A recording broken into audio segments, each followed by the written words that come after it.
At 6:43 in the morning on March 21, 1943, First Lieutenant Marcus Webb crouched behind a 55-gallon fuel drum at Henderson Field on Guadalcanal, counting the seconds since the last rifle shot echoed across the airstrip. 21 seconds, 22, 23.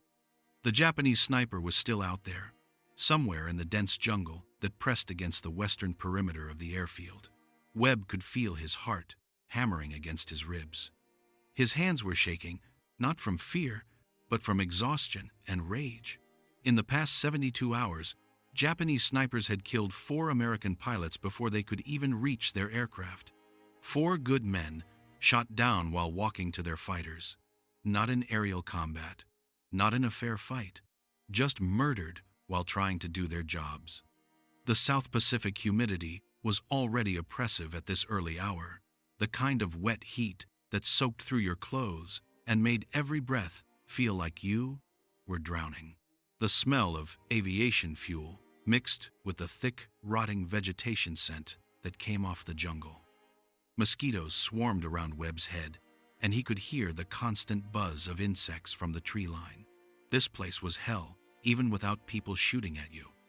But Guadalcanal was strategically vital, the key to controlling the Solomon Islands, the gateway to cutting off Japanese supply lines to the south. Henderson Field wasn't just an airstrip.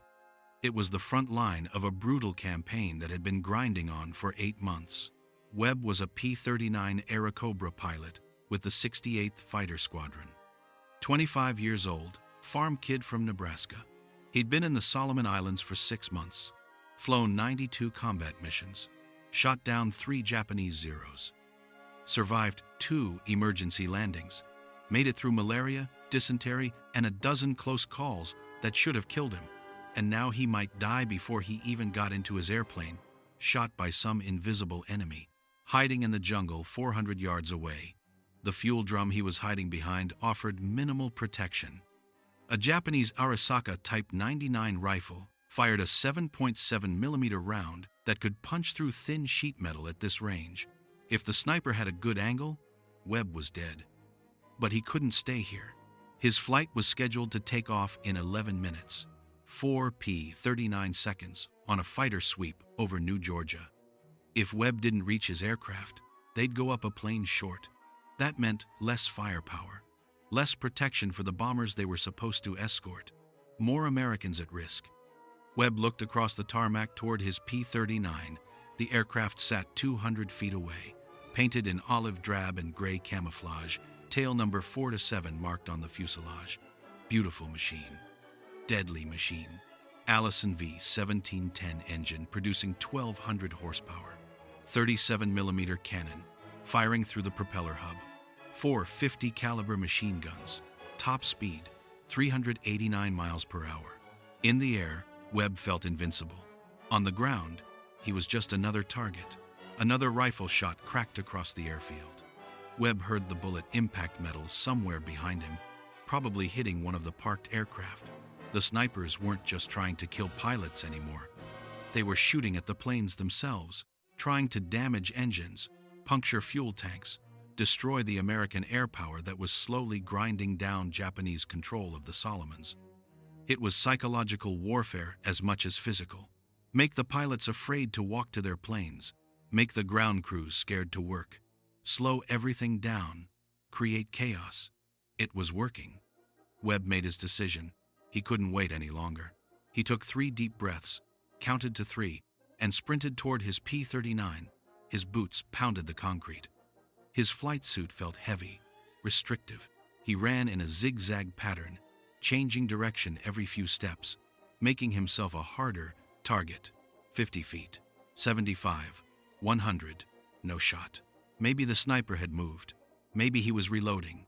150 feet, almost there. Then he heard it, the sharp crack of the Arisaka. The bullet passed so close to Webb's head that he felt the displacement of air against his left ear. He dove the last 20 feet, hit the ground hard beneath his P-39's wing, rolled under the fuselage, safe for now. His crew chief, Staff Sergeant Paul Dietrich, was already there, pressed against the landing gear. Dietrich was 31 years old, mechanic from Detroit, been working on fighters since the start of the war. He looked at Webb with a mixture of relief and frustration. They both knew this couldn't continue. Every morning, the same terror. Every takeoff became a gauntlet. Every landing meant facing the snipers again. Webb climbed into his cockpit, strapped in, started the engine. The Allison roared to life. The propeller spun up. Instrument gauges flickered to life. Oil, pressure, manifold pressure, coolant temperature, everything looked good. Webb taxied to the runway, lined up, shoved the throttle forward. The P-39 accelerated down the strip, lifted off, climbed into the morning sky. Once airborne, the fear disappeared. Up here, Webb was in control. Up here, he could fight back.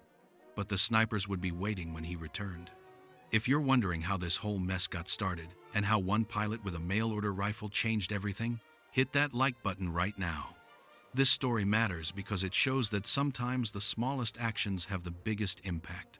Regular guys doing extraordinary things with whatever they had on hand. That's what we're about here. Preserving these stories so they don't get lost, so the sacrifices don't get forgotten. Go ahead and tap that like button, and let's keep going. The Japanese sniper problem at Henderson Field started in early February 1943, 6 weeks before Webb's close call. The DEFL, Cactus Air Force, that's what they called the American air units operating from Guadalcanal, had been fighting tooth and nail to maintain air superiority over the Solomon Islands since the Marines landed in August of 1942. By February of 1943, the Americans controlled the airfield, but they didn't control the jungle around it. Japanese forces still operated throughout the island, particularly in the dense rainforest west and south of Henderson. The first sniper incident happened on February 4th. Second Lieutenant Thomas Riley, P-38 Lightning pilot with the 39th Fighter Squadron, was walking from the operations tent to his aircraft at 0545. Morning takeoff, routine patrol. Riley was 23 years old, Tennessee kid, 5 combat missions under his belt. He never made it to his plane. A single rifle shot from the tree line dropped him on the tarmac, dead before the medics reached him. Japanese 7.7 millimeter round through the chest, just below the heart. Nobody knew where the shot came from. The jungle was too thick. Sound bounced off the trees, making it impossible to pinpoint the shooter's location. Base security sent patrols into the tree line. They found nothing. No brass casings, no footprints, no sign of the sniper.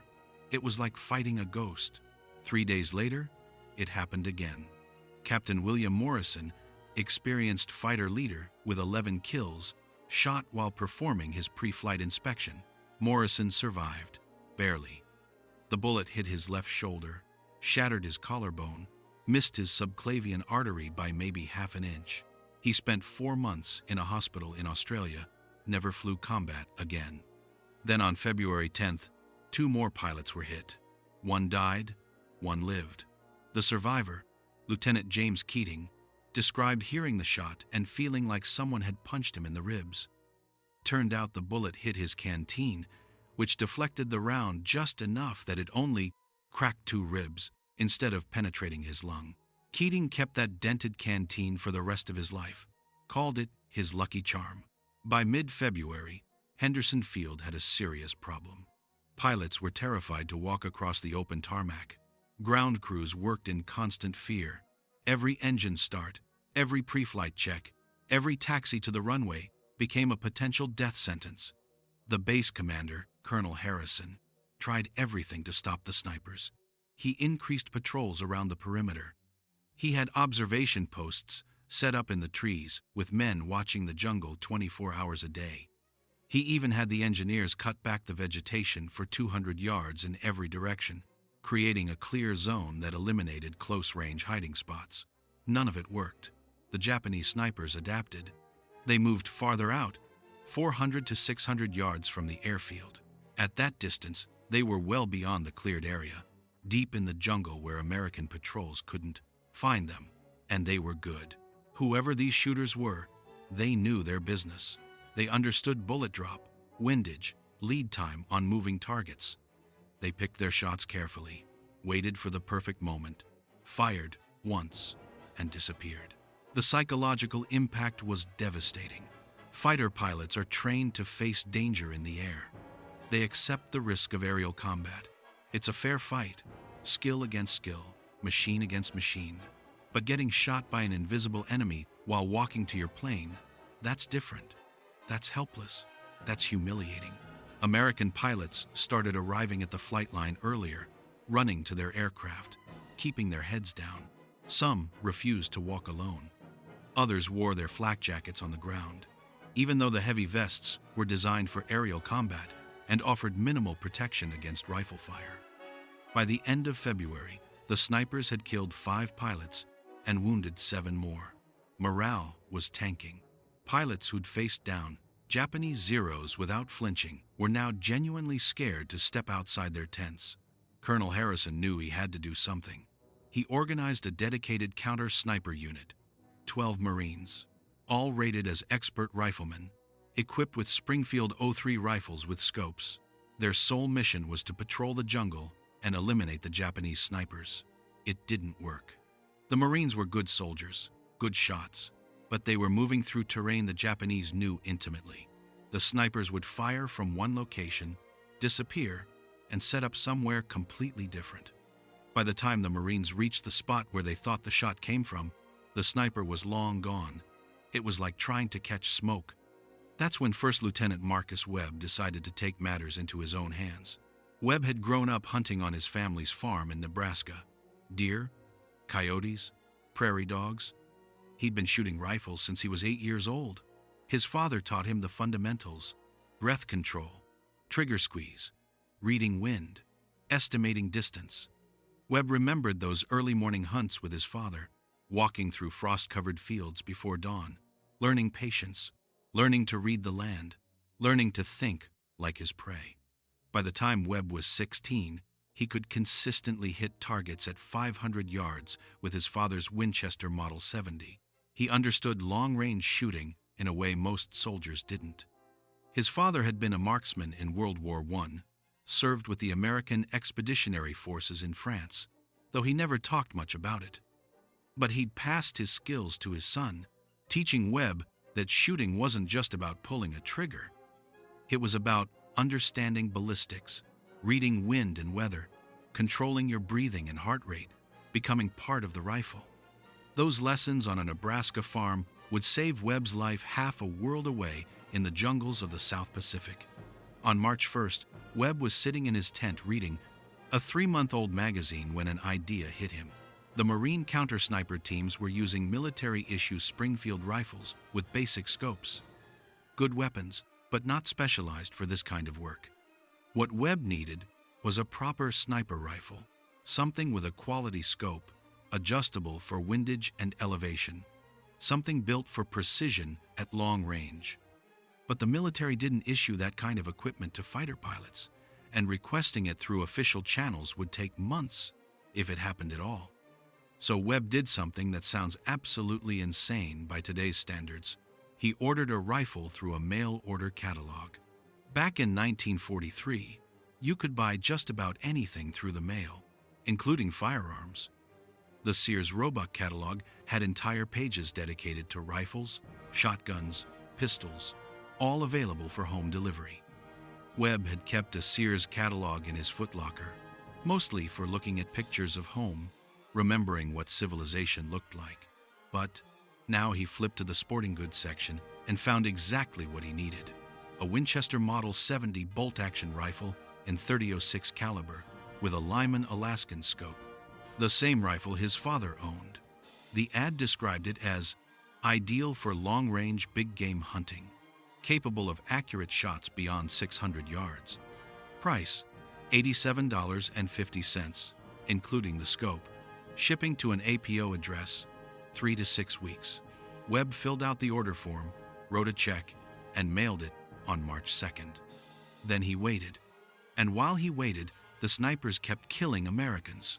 I want you to think about that for a second. Here's a guy, a fighter pilot, whose job is to dogfight Japanese Zeros at 300 miles per hour. and he's so frustrated with the sniper situation that he orders his own rifle from a catalog to deal with it himself. That's the kind of ingenuity and determination that won the war. Regular Americans, seeing a problem, figuring out a solution, and making it happen without waiting for someone else to fix it. If that resonates with you, if you appreciate that kind of spirit, do me a favor and subscribe to this channel. We're all about telling these stories, keeping them alive, making sure people remember what our grandparents' generation went through. Hit that subscribe button so you don't miss the next one. On March 14th, 12 days after Webb mailed his order, a package arrived at Henderson Field, addressed to First Lieutenant M. Webb, APO, San Francisco. Inside was a wooden crate marked Winchester Repeating Arms Company, New Haven, Connecticut. Webb opened it in his tent with his tent mate, Lieutenant David Chen. Inside was the Model 70, wrapped in oiled cloth, the Lyman scope packed separately in a cardboard tube, plus a box of 100 rounds of .30-06 ammunition. Webb assembled the rifle on his bunk. The weapon was beautiful, all blued steel and walnut stock, the wood still smelling like linseed oil from the factory. He mounted the scope carefully, making sure the rings were tight, the alignment perfect. The Winchester Model 70 was based on the Mauser Action, one of the strongest and most reliable bolt designs ever created. The rifle had a 5-round internal magazine, controlled round feed, and a trigger that could be adjusted for pull weight. Webb worked slowly, methodically, treating the rifle with the respect it deserved. He checked every screw, every fitting, every surface.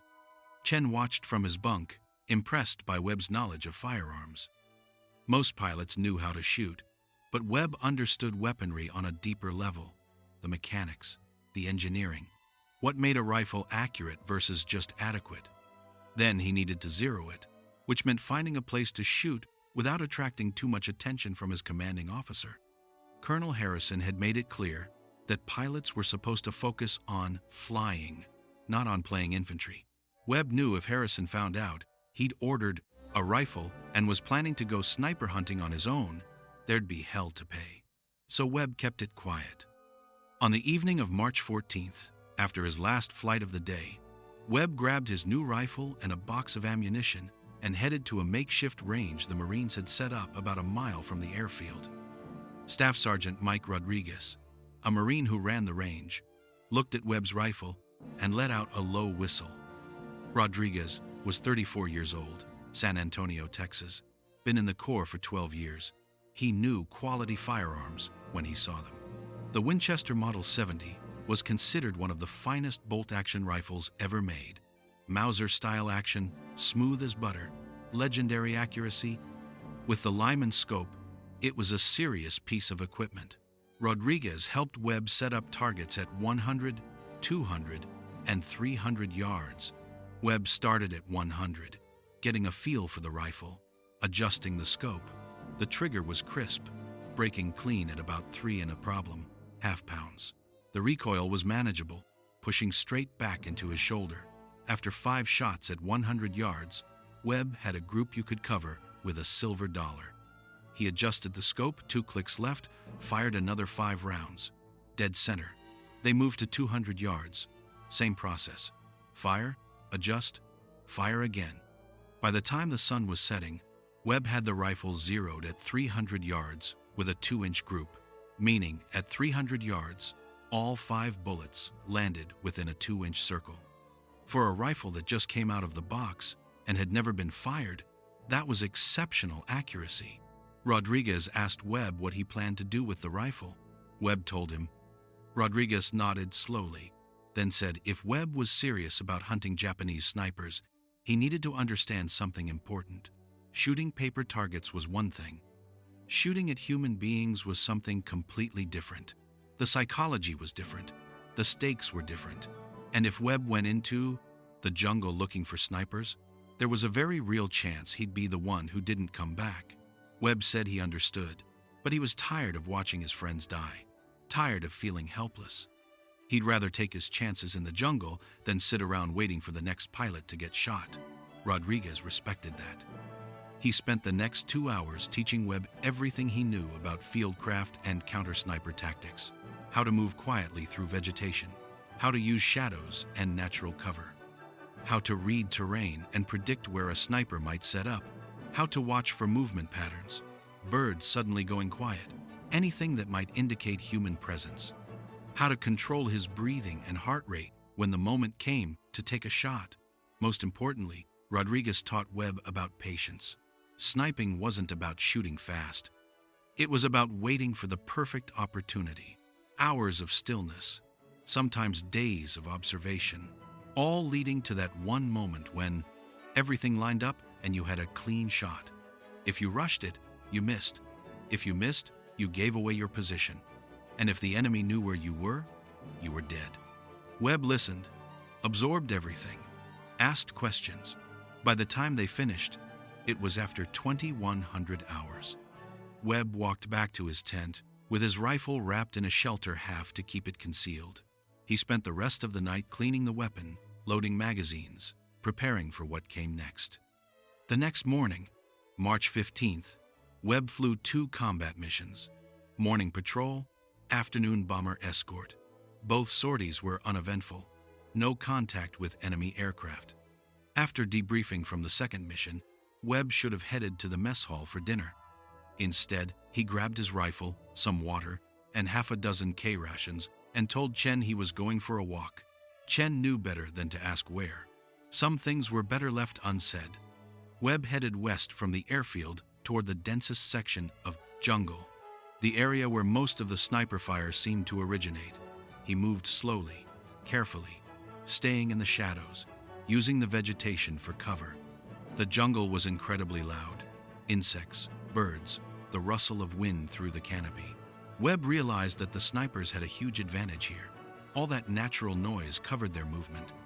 You could be 10 feet from someone and never hear them. He found a position about 500 yards from the flight line, on a slight rise that gave him a good view of the western perimeter. From here, he could see most of the airfield, the parked aircraft, the operations building, the fuel dumps. This was inside the range where the snipers had been operating. Webb settled in behind a fallen log, arranged some ferns and branches around him for concealment, and waited, and waited, and waited. Counter-sniper work is 99% boredom, 1% terror.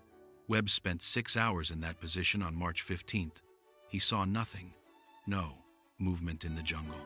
No shots fired at the airfield. By the time the sun set and he headed back to base, his legs were cramped, his back ached, and he was covered in insect bites. But he learned something valuable. He learned what the jungle looked like when it was undisturbed. He learned the natural rhythms, how the light changed through the day, where the shadows fell. That baseline knowledge would help him spot anything out of place. The next morning, March 16th, Webb flew 1 early mission, then headed back to the jungle. Different position this time, further south, closer to a stream that ran through the area. He'd studied maps the night before, trying to think like the Japanese snipers. Where would he set up if he wanted clear shots at the airfield while maintaining an escape route? The stream made sense. It provided a natural navigation landmark. The sound of running water covered noise.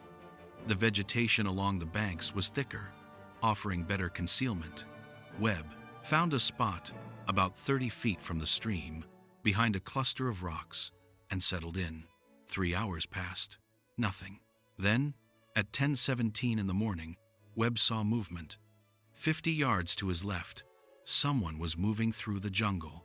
Slow, deliberate movement. Not the random wandering of an animal or the careless progress of a patrol. This was someone who knew how to move tactically. Webb's heart rate spiked. He controlled his breathing, kept the rifle steady, watched through the Lyman scope. The figure came into clearer view. Japanese soldier, carrying an Arisaka rifle with a scope. The sniper wore standard Japanese uniform, helmet covered with vegetation for camouflage. Moving toward a position that would give him a direct line of sight to the airfield, Webb had a decision to make. Take the shot now, or wait until the sniper got into position? If he shot now, it was a longer distance, maybe 350 yards, and the target was partially obscured by vegetation. If he waited, the range would be shorter, but the sniper might spot him first. Rodriguez's words came back to him. Patience. Wait for the perfect opportunity. Webb let the sniper move closer. 200 yards, 150, 100. The Japanese soldier found his position, a spot behind a large tree with a clear view of the airfield. He set up his rifle, adjusting it on a rest made of branches. Then he began scanning the airfield through his scope, looking for targets. Webb lined up his shot. He had a clear view of the sniper's upper body and head. Range was 97 yards according to the landmarks Webb had memorized. Almost point blank for a rifle like the Winchester. No wind. Perfect conditions. Webb controlled his breathing, let it out halfway, held it. His heart was pounding, but his hands were steady. This was the moment. Everything he'd trained for, everything his father had taught him on those Nebraska mornings, everything Rodriguez had drilled into him at the Pood range, it all came down to this single moment. Centered the crosshairs on the sniper's chest. The Lyman scope was crystal clear, the target sharp and defined. Webb could see the man's uniform, the vegetation in his helmet, the rifle in his hands. For a fraction of a second, Webb thought about who this person was. Did he have a family? Did he have children waiting for him back in Japan? Then Webb thought about Lieutenant Riley, shot down on the tarmac. Thought about Captain Morrison, his career ended by a sniper's bullet. Thought about the 4 pilots who died in the past 72 hours. This wasn't murder. This was war. This was survival. This was justice. Squeezed the trigger slowly, smoothly, just like his father taught him. The Winchester fired. The recoil pushed back into Webb's shoulder. Through the scope, he saw the bullet impact. The Japanese sniper's body jerked backward, then collapsed. One shot, direct hit. The sniper didn't move again. Webb worked the bolt action, ejected the spent casing, chambered a fresh round, kept the rifle trained on the target, waited. Rodriguez had warned him about this. One sniper might be part of a team. If there were others nearby, they'd come looking for their partner. Webb needed to be ready. 5 minutes passed, no movement. 10 minutes, nothing. Webb slowly backed away from his position, moving carefully through the jungle, retracing his path toward the airfield. He kept the rifle ready, constantly scanning for threats. It took him 40 minutes to cover the 500 yards back to base. When he finally reached the perimeter, he was exhausted, soaked with sweat, but alive. And one Japanese sniper was dead. That evening, a Marine patrol went out to confirm Webb's kill. They found the body exactly where Webb said it would be. Japanese soldier, mid-20s, equipped with an Arisaka Type 97 sniper rifle with a 4-power scope. In his pockets, they found a notebook with sketches of the airfield and notes in Japanese indicating he'd been observing American operations for at least 2 weeks. This wasn't just a random soldier taking potshots. This was a trained sniper conducting reconnaissance and targeted killings. The Marines brought back the body and the rifle. Colonel Harrison wanted to know who made the shot. The Marine patrol told him they had no idea. Nobody had reported being in that sector. Harrison was suspicious, but he let it go. One less sniper was one less threat, regardless of who pulled the trigger. Webb said nothing. He cleaned his rifle, reloaded his ammunition, and prepared for the next day. We're right about at the halfway point of this story, and if you're digging it, if you're learning something, if these stories matter to you, go ahead and hit that subscribe button. Seriously. That little button helps us keep doing what we do, sharing these forgotten pieces of history, honoring the guys who fought and bled and died so we could live free. Subscribe so you don't miss what happens next, because this is where things get really intense. March 17th, Webb flew 3 missions: morning patrol, midday bomber escort, late afternoon reconnaissance. Between the second and third missions, he grabbed his rifle and headed back to the jungle.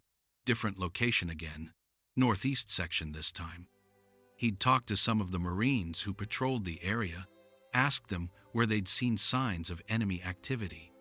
They'd mentioned finding footprints and disturbed vegetation near a rocky outcrop about 600 yards from the flight line. Webb found the outcrop, scouted it carefully. Good spot for a sniper.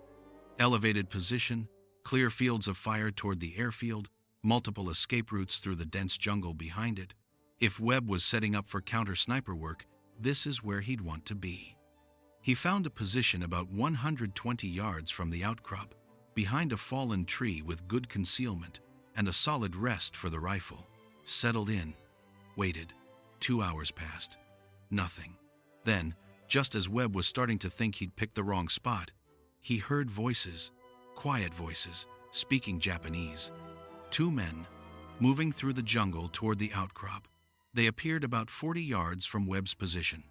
Japanese soldiers, both carrying Arisaka rifles, both moving with the careful deliberation of experienced fighters. They reached the outcrop and began setting up. One took a prone position with his rifle aimed toward the airfield. The other appeared to be acting as a spotter, using binoculars to scan the area. They were working together, a sniper team. That explained why the Marine patrols had been so ineffective. They weren't hunting one sniper. They were hunting multiple teams. Webb had to make another decision. He could take one shot, drop one target, but that would alert the other. In the time it took him to work the bolt and acquire the second target, the surviving sniper could locate Webb's position, return fire. Webb was good, but these Japanese soldiers were professionals too. This could go very wrong, very fast. But if Webb didn't act, both snipers would be in position to shoot at American pilots the next morning. How many men would die because Webb hesitated? He made his choice, aimed at the prone sniper first. That was the immediate threat. The spotter was dangerous, but the shooter had to go down first. Webb lined up the shot, center mass on the prone figure, squeezed the trigger. The Winchester cracked. The bullet covered 120 yards in roughly 1/10 of a second. Direct hit. The prone sniper collapsed. Webb worked the bolt faster than he'd ever done before, ejected the casing, chambered a fresh round, swung the rifle toward the spotter. The second Japanese soldier was already moving, diving behind the outcrop, trying to find cover. Webb tracked him, led the movement slightly, fired. The bullet caught the soldier in the shoulder, spun him around. Not a killing shot, but enough to take him out of the fight. Webb chambered another round, kept the scope on the outcrop. The wounded soldier wasn't moving, probably bleeding out or too injured to pose a threat. Webb waited 5 minutes to be sure. No movement. He backed away from his position, moving through the jungle toward the airfield. Another successful engagement. The Marine patrol that went out to confirm found both bodies. One dead, one barely alive, died before they could get him back to base for questioning. Both were equipped as snipers. Both had notebooks with detailed observations of Henderson Field operations. Japanese command wasn't just trying to harass the Americans. They were gathering intelligence while they killed pilots. March 18th, Webb got more aggressive. He'd figured out the pattern. The Japanese snipers were operating in teams, 2 or 3 men per group, setting up in the early morning hours before American flights began. They'd observe, take their shots, when they had clear targets, then disappear back into the jungle. They rotated positions, never using the same spot 2 days in a row, which made them incredibly hard to track. But Webb had an advantage the Marines didn't. He could move through the jungle before dawn, set up in a likely position, and wait for the snipers to come to him. He was hunting the hunters. On March 18th, Webb woke at 04:30, grabbed his rifle, and moved into the jungle while it was still dark. He'd identified another likely position, a small hill about 400 yards from the flight line with excellent visibility. Got there an hour before sunrise, found a concealment spot with good cover, and waited. Dawn came slowly, the jungle gradually transitioning from pitch black to gray twilight. Webb heard the birds start calling, heard the insects begin their morning chorus. Then, around 06:15, he heard something that didn't belong. Quiet footsteps, equipment rustling, human sounds. 3 Japanese soldiers appeared, moving toward the hilltop. All 3 carried rifles. All 3 moved with tactical precision. This was a 3-man sniper team, shooter, spotter, and security. Webb felt his pulse quicken. This was the most dangerous situation yet. He watched them set up. The shooter took a prone position with a clear view of the airfield. The spotter positioned himself slightly behind and to the left with binoculars. The security man, that was the wild card, positioned himself facing away from the airfield, watching the jungle for threats. His job was to prevent exactly what Webb was attempting. Webb had about 2 minutes before American pilots started walking to their planes. If he didn't act now, someone would die. He made a calculated decision. Take out the security man first, then the shooter, then the spotter. Reverse of the normal priority, but necessary because the security man was facing in Webb's direction and would spot the muzzle flash from the first shot. Webb aimed carefully. The security man was the furthest target, about 150 yards, standing, partially concealed by vegetation. Difficult shot, but manageable. Webb controlled his breathing, let it out halfway, held it, squeezed the trigger. The Winchester fired. The security man went down. Webb worked the bolt, swung the rifle toward the shooter. The shooter was starting to turn, reacting to the sound of the shot. Webb fired again, hit him in the side. The man collapsed. 2 down in under 4 seconds. The spotter panicked, dropped his binoculars, grabbed for his rifle. Webb was already working the bolt, chambering another round. The spotter got his rifle up, started to aim in Webb's direction. Webb fired first. The bullet hit the spotter in the chest. 3 shots, 3 hits. All 3 enemy soldiers down in less than 7 seconds. Webb chambered another round, swept the area through his scope. No other movement, no other threats. He just eliminated an entire sniper team before they could fire a single shot. Another Marine patrol confirmed it later that day. 3 dead Japanese soldiers, all equipped as snipers, all carrying intelligence notebooks. By this point, word was spreading around Henderson Field that someone was hunting the Japanese snipers. The pilots knew, the Marines knew. Even Colonel Harrison knew, though he couldn't figure out who was doing it. The sniper attacks had stopped completely for 3 days. No shots fired at the airfield, no casualties. Pilots were walking to their planes without fear for the first time in weeks. But Webb wasn't done. March 19th, Webb decided to push further into enemy territory. The Japanese snipers had been operating between 400 and 600 yards from the airfield. Webb figured if he moved out to 800 or 900 yards, he might find them staging before they moved into position, catch them earlier in the process. It was a risky plan. The further he went from the American perimeter, the more dangerous it got. But Webb was confident. He'd successfully engaged 7 Japanese soldiers in 4 days without taking fire once. He understood how they moved, where they set up, how they thought. He felt like he had the advantage. On the morning of March 19th, Webb moved nearly 1,000 yards from the airfield, deep into dense jungle, found a position near a trail that showed signs of recent use. Boot prints in the mud, broken branches, disturbed vegetation. Someone was moving through here regularly. Webb set up behind a massive tree root system that provided excellent cover, waited. For 3 hours, nothing happened. Webb was starting to think he'd miscalculated. Then he heard voices, loud voices. Not the quiet, tactical movement of snipers setting up for an operation. This sounded like a larger group, maybe a squad-sized element, moving with less concern for noise discipline.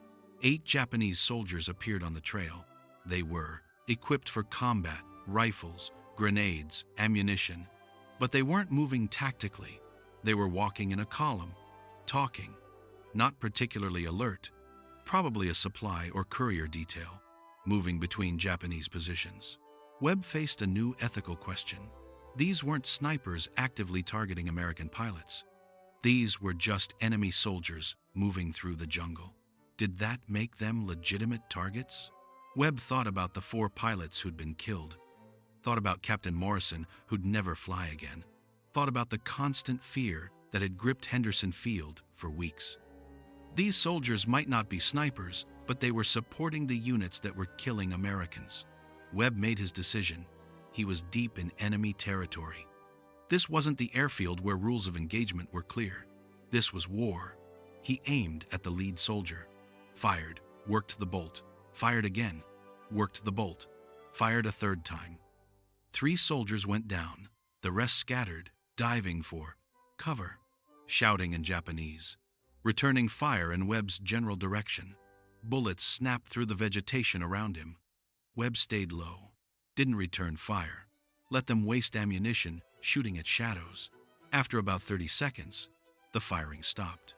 The surviving soldiers gathered their wounded, grabbed their dead if they could, and retreated back down the trail at a dead run. Webb waited another 20 minutes to make sure they were gone, then extracted carefully, moving back toward the airfield through a different route. That engagement was different from the others, louder, messier, more chaotic, but effective. He'd killed 3 more enemy soldiers and disrupted whatever operation they were conducting. When you think about it, what Webb did takes a special kind of courage. He wasn't ordered to do this. Nobody told him to grab a rifle and go hunting Japanese soldiers alone. He saw a problem, figured out a solution, and executed it on his own initiative. That's the kind of guy who wins wars. That's the kind of guy who makes a difference. If you believe in honoring that kind of bravery, that kind of individual initiative, hit that like button. Help us keep sharing these stories. Help us make sure people remember. March 20th, Webb's final day hunting snipers. He'd now killed 10 enemy soldiers in 5 days. The Japanese had to know something was happening. Their sniper teams were disappearing. Their supply routes were being interdicted. They had to be adapting, changing their tactics, looking for whoever was causing this carnage. Webb knew he was pushing his luck. Every time he went into the jungle, he was rolling dice. Eventually, his luck would run out. Eventually, he'd run into a superior force or walk into an ambush or make a mistake that would cost him his life. He'd been extraordinarily lucky so far, but luck runs out. Still, he decided to make one more patrol, one more sweep through the areas where the snipers had been operating. If he could take out just one more, if he could extend this period of relative safety for his fellow pilots, it would be worth it. On the morning of March 20th, Webb headed to the northeast sector, an area he hadn't covered in a few days. He was moving carefully through the jungle, about 700 yards from the airfield, when he heard a sound that made his blood freeze, the distinctive click-clack of a bolt-action rifle being chambered. Someone else was out here, someone with a rifle, someone who'd just loaded a round. Webb dropped flat behind a log, brought his Winchester up, scanned the jungle through the Lyman scope. Nothing. The vegetation was too thick. He couldn't see who'd made that sound. Could be 10 feet away, could be 100. The jungle distorted sound made it impossible to judge distance accurately. For the first time in 5 days, Webb felt genuinely scared. He'd been the hunter. Now he might be the prey. He stayed motionless, barely breathing, watching, listening. Seconds felt like hours. His finger rested lightly on the trigger. His heart hammered against his ribs. Then he saw movement. 30 yards to his right, partially obscured by ferns and low-hanging branches. Japanese soldier, prone position, rifle aimed back toward the trail Webb had just walked. The soldier hadn't seen Webb yet, was probably watching the trail, waiting for someone to come along, maybe waiting for whoever had been killing his comrades. Webb had a marginal shot. The target was partially concealed. Only the soldier's head and upper shoulders were visible. Range was close, maybe 35 yards, but the angle was difficult. If Webb missed, the soldier would know exactly where he was. They'd both be shooting at each other from close range with minimal cover. 50-50 chance of survival at best. Webb didn't have a choice. He couldn't move without being spotted, couldn't retreat without exposing himself. Had to take the shot. He shifted the rifle slightly, acquired the target through the scope, waited for the crosshairs to settle. The Japanese soldier's head filled his scope picture. Webb could see the man's face, see his eyes scanning the jungle.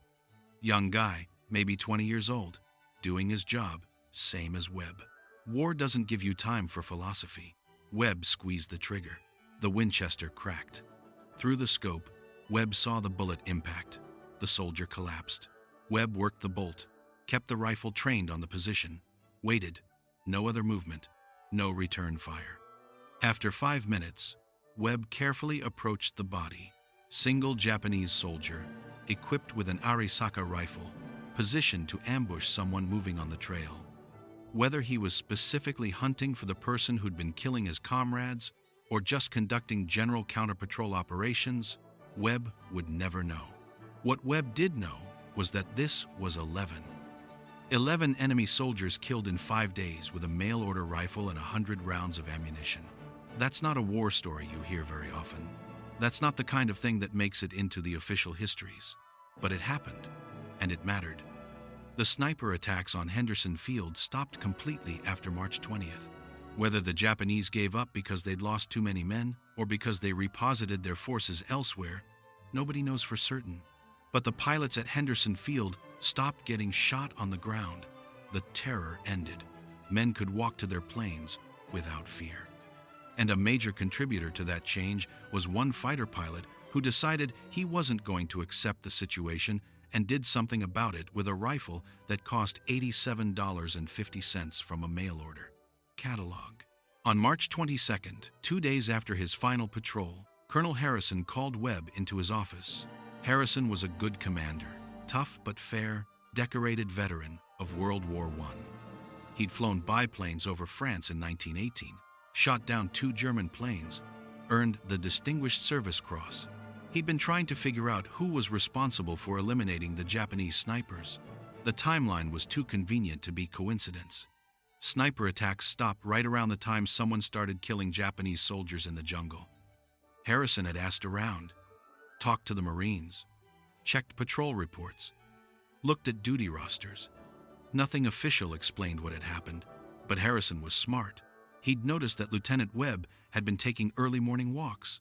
That Webb seemed unusually tired on certain days.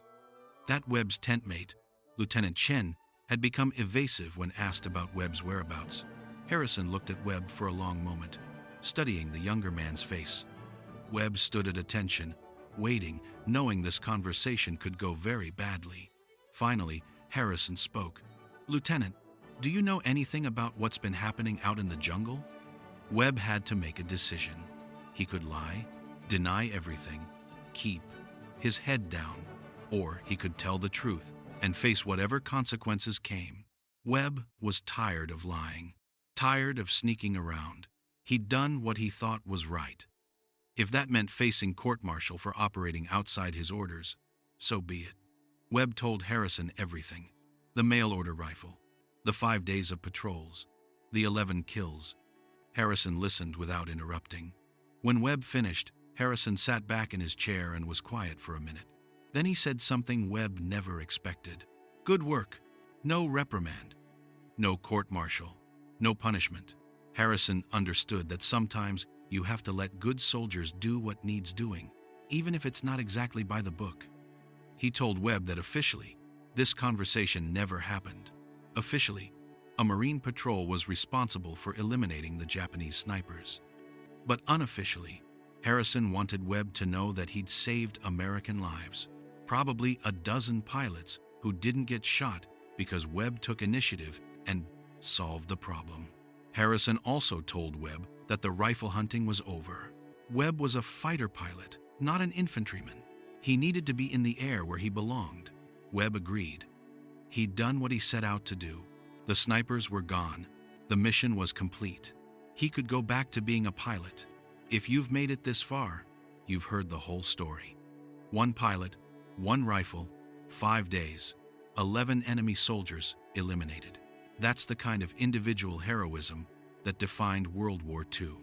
Regular guys, doing extraordinary things, with whatever tools they had available. If that story moved you, if you think it's worth preserving and sharing, hit that subscribe button right now.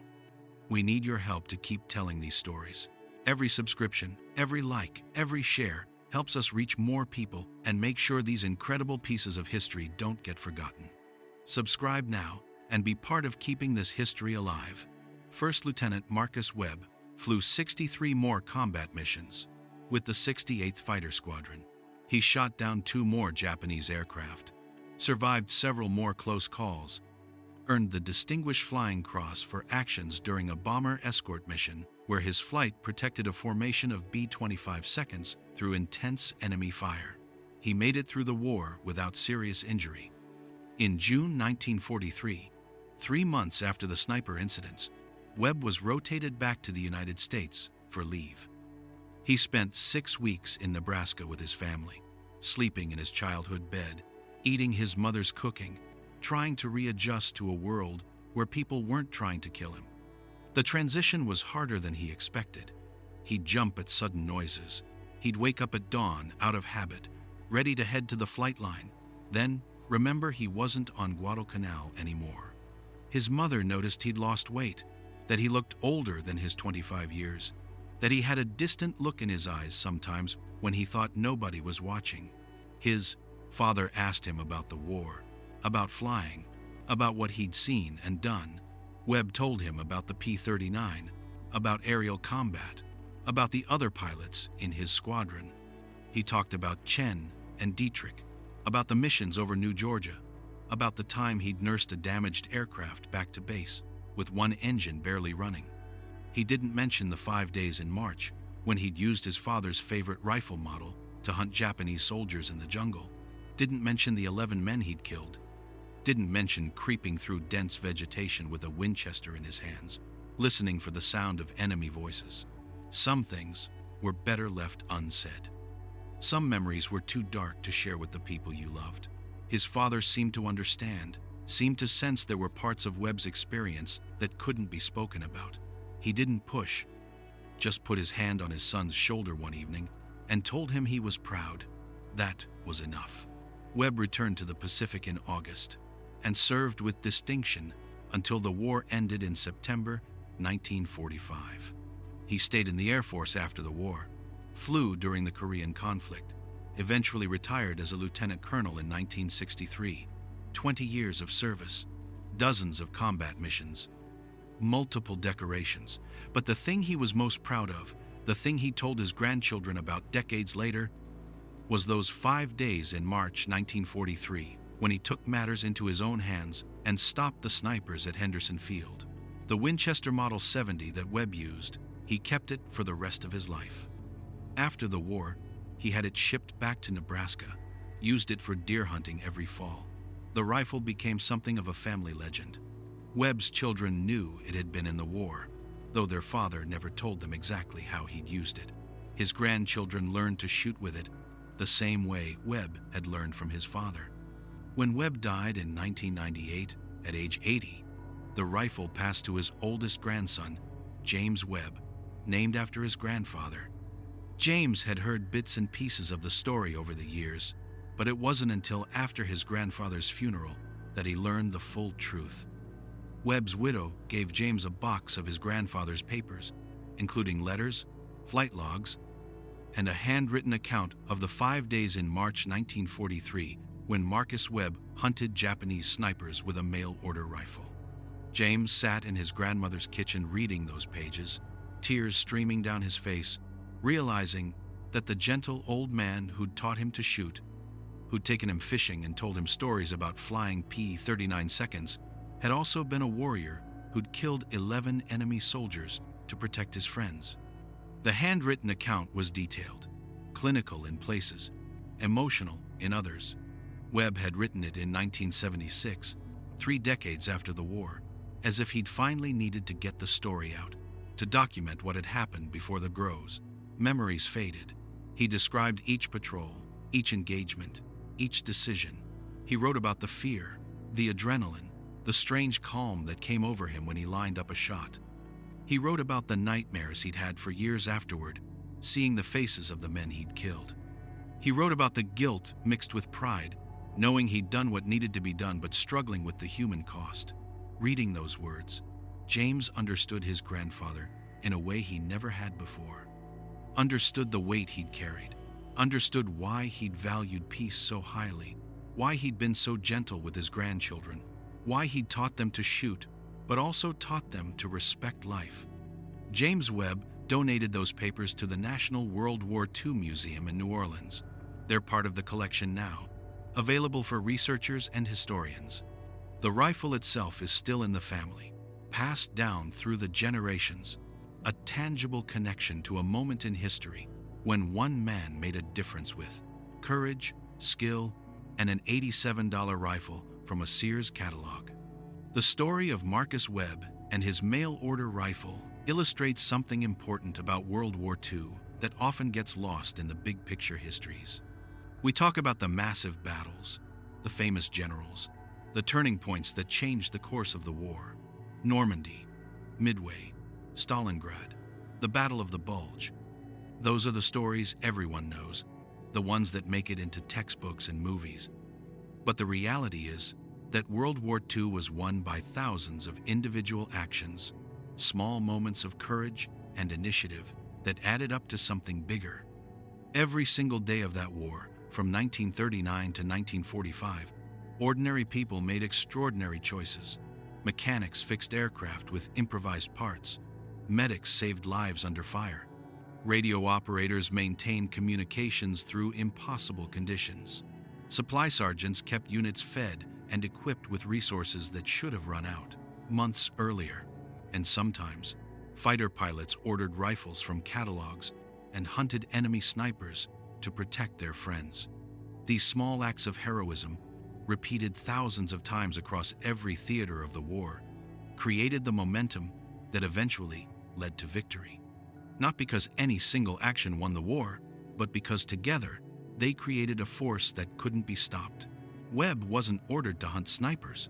Nobody gave him a medal for it at the time. His actions weren't recorded in any official report because officially they never happened. But he saved lives. He ended a reign of terror that had gripped Henderson Field for weeks. He gave his fellow pilots the confidence to walk to their planes without fear. And he did it on his own initiative, with his own resources, because he saw a problem and refused to accept that nothing could be done. That's the American spirit right there. That's what made the greatest generation so special. They didn't wait for someone else to solve problems. They didn't hide behind regulations and procedures. They saw what needed doing, and they did it. Consequences be damned. Whether it was a mechanic in New Guinea modifying flight controls with piano wire, or a pilot ordering a rifle from a catalog to hunt enemy snipers, these men took initiative. They made things happen. Think about the ingenuity required to even conceive of Webb's solution. The military wasn't providing the tools he needed, so he ordered them himself through the mail. In the middle of a war, on a combat base in the South Pacific, and it worked. The rifle arrived. Webb zeroed it, learned how to use it effectively, and went to work. That's problem solving at its finest. And think about the courage required to execute his plan. Webb wasn't just taking shots at distant targets. He was moving alone through enemy-controlled jungle, hunting trained soldiers who were actively trying to kill Americans. Every time he went out, he was risking his life. One misstep, one moment of carelessness, one piece of bad luck, and he'd have been the one coming back in a body bag. But he accepted that risk because the alternative was watching more of his friends die. That kind of courage isn't about being fearless. It's about being scared to death, but doing what needs to be done anyway. Webb was terrified every time he went into that jungle. He knew the odds. He knew that eventually his luck might run out. But he went anyway, because the mission mattered more than his fear. We live in a different world now. A world where that kind of individual initiative is often discouraged, where procedures and regulations and liability concerns prevent people from stepping outside the lines to solve problems, where innovation gets buried under layers of bureaucracy. But stories like Marcus Webb's remind us that sometimes the best solutions come from individuals who refuse to accept the status quo, who see a problem and fix it, regardless of what the rulebook says. That's a lesson worth remembering. That's a piece of history worth preserving. And that's why we tell these stories. Not just to honor the men who fought and died, though that's certainly part of it, but also to remind ourselves of what's possible when ordinary people do extraordinary things. When regular guys step up and make a difference.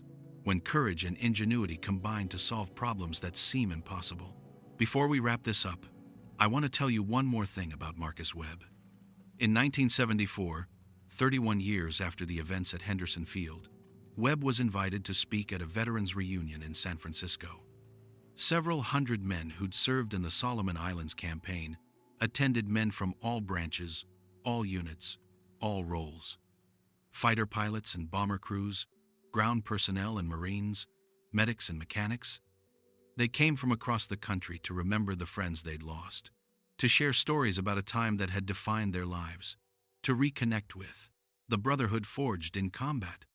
Webb gave a talk about his experiences flying P-39 seconds, about aerial combat, about the peculiarities of the Airacobra with its unusual mid-mounted engine and tricycle landing gear, about the camaraderie among pilots, about the strange mix of terror and exhilaration that came with every combat mission. He talked about the island, about living in tents on a tropical island while fighting a war, about the food and the heat and the diseases that were sometimes as dangerous as the enemy.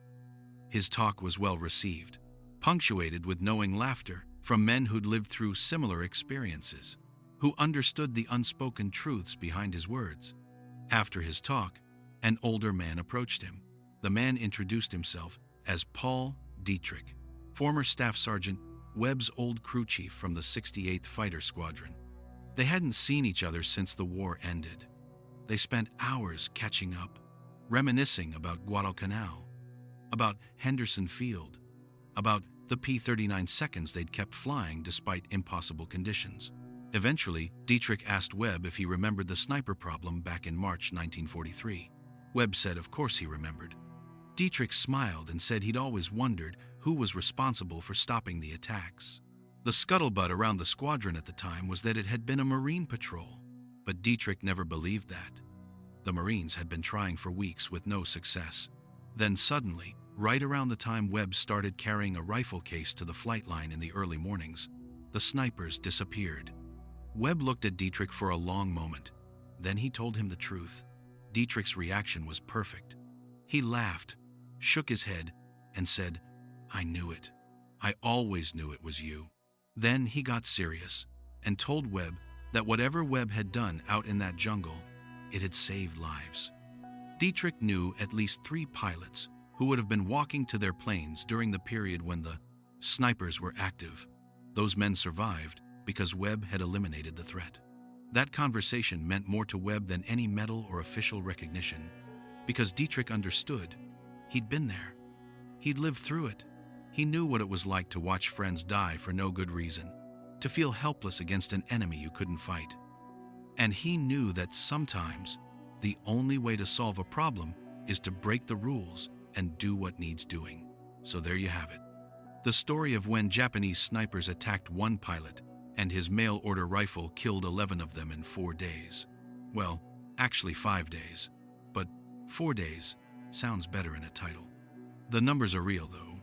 11 confirmed kills, 5 days of operations, 1 Winchester Model 70 rifle purchased from the Sears Roebuck catalog for $87.50. It's a story that deserves to be told, a story that deserves to be remembered. And if you've made it this far, if you've listened to this whole thing, then you're part of preserving that story. You're part of keeping this history alive. So thank you for watching. Thank you for listening. Thank you for caring about these forgotten pieces of World War II history. If this story resonated with you, if you think it's important to keep sharing these stories, then please subscribe to this channel. Hit that like button, leave a comment telling us where you're watching from and whether anyone in your family served in World War II. We read every comment. We appreciate every subscriber. And we're committed to bringing you more of these incredible, true stories from the war that defined a generation. These stories matter because they remind us of what ordinary people are capable of when circumstances demand it. They remind us that heroes aren't always the ones with the biggest medals or the highest ranks. Sometimes heroes are just regular guys who see a problem and refuse to let it continue, who take whatever tools they have available and make them work, who risk everything to protect their friends and complete the mission. That's Marcus Webb. That's the greatest generation. That's the American spirit that won World War II and built the world we live in today. These men and women didn't ask for war. They didn't want to fight.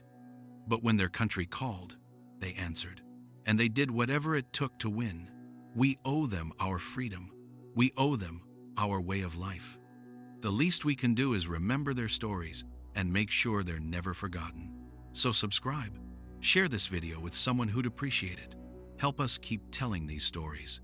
Because every view, every like, every subscription helps us reach more people and preserve more history. Thank you for watching. Thank you for caring. And thank you for keeping the memory of the greatest generation alive.